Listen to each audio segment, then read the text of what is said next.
Hi, this is Joe from Mormon Geeks. We're going to take a break from reviewing things and me complaining about geek stuff to talk about something serious for a minute. There's not going to be any snarky white text, and Bulbasaur and Psyduck aren't going to be at the end of this saying, "This is me being serious." So this is a response to a video I saw earlier this week of a 9-year-old boy in North Carolina who the story goes that he is a brony. He is a fan of My Little Pony. And there's so many male My Little Pony fans that they have a name for it. Brony. And he had a backpack. And he took this backpack to his class with My Little Pony on it. And he was teased and bullied. And they harassed him. And they called him some very vulgar names. And he ended up going home, and the administration said that he couldn't bring his My Little Pony backpack back to school because it was causing a distraction. His backpack was causing a distraction, so he couldn't bring it back.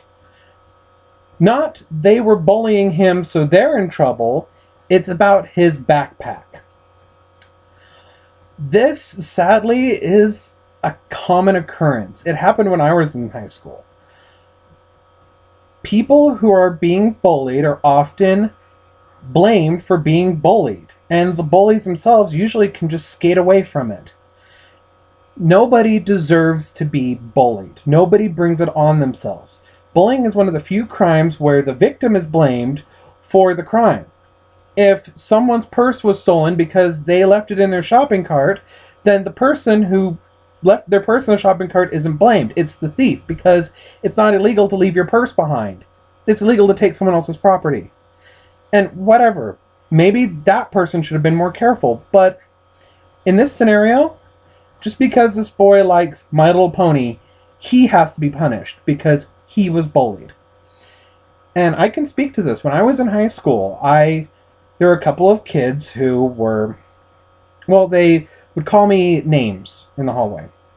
And it wasn't, I can't remember what the specific name was. It wasn't vulgar. It was just, apparently I looked like some sort of celebrity back then, some sort of Hispanic celebrity. And they liked to call me that name when I walked through the halls. And I didn't like it. I thought it was obnoxious. So I told my mom about it. My mom then went to the school board, or the vice principal, and the vice principal looked into it, and he got back to her and said, well, you know, he does look like this celebrity. To which my mom had some very choice words for that man. I love my mom. But again, so what? So what if I look like anybody? That doesn't mean you can wander around the halls and call me a name. And if I don't like it, if I'm uncomfortable with something, then that means that you can't do it. That's basically how it is. I am shocked and appalled at this incident in North Carolina. I'm just not surprised. And I don't like that I'm not surprised.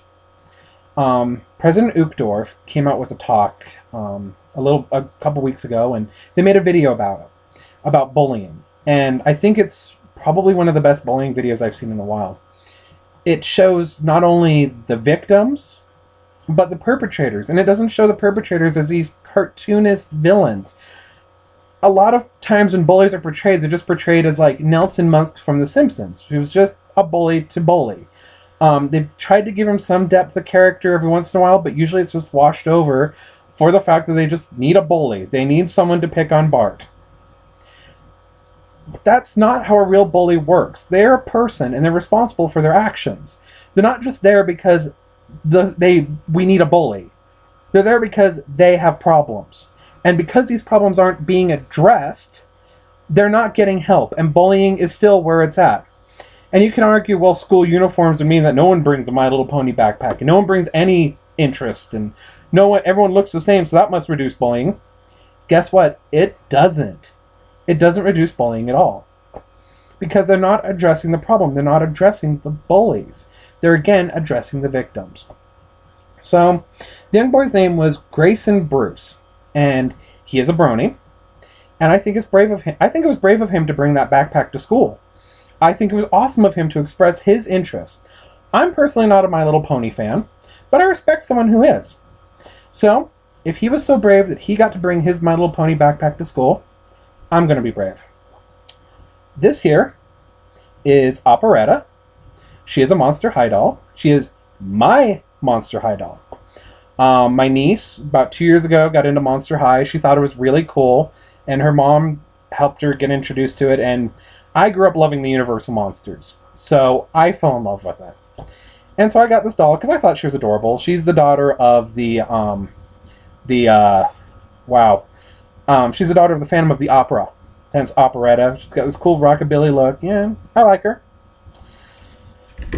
So I have her, and I have these. This is my Monster High collection. I am proud to show it here, and I dare anybody. I'm going to come over here, because I dare anybody to tease me for my Monster High doll collection. And I dare any bully out there to come bully me for my Monster High doll collection. Because I deserve to like what I like. And it's okay if I like something that's different from what you like.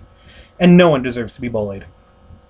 So this is Joe from Mormon Geeks, signing off. Thanks for listening to my little rant.